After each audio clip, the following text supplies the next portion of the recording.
In order to be a true believer, in order to be a child of God, the Holy Son of God was forsaken by His Father and then crushed under His own Father's punishment.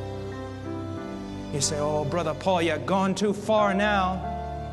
Have you not read Isaiah 53:10? It pleased the Lord to crush Him. Take a 10,000-pound millstone and put another on top of it.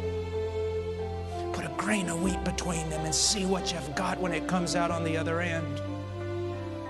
Take a dam 100,000 miles high and 100,000 miles wide and have it break in front of you.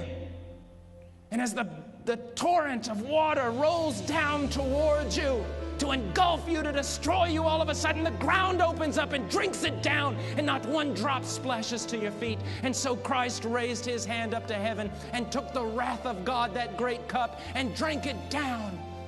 He drank the wrath of God and satisfied justice and appeased wrath, and therefore God can now be just and justify the sinner.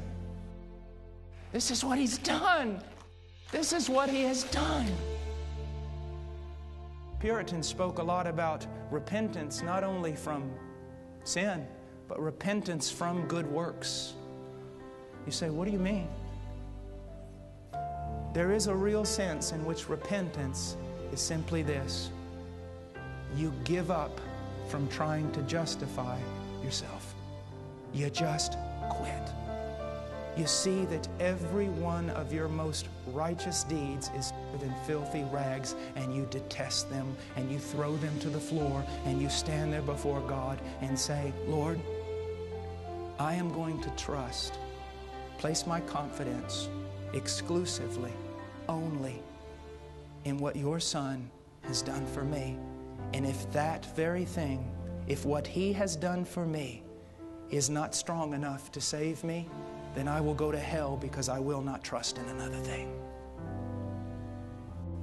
Right now, if this preacher died, he would go to heaven.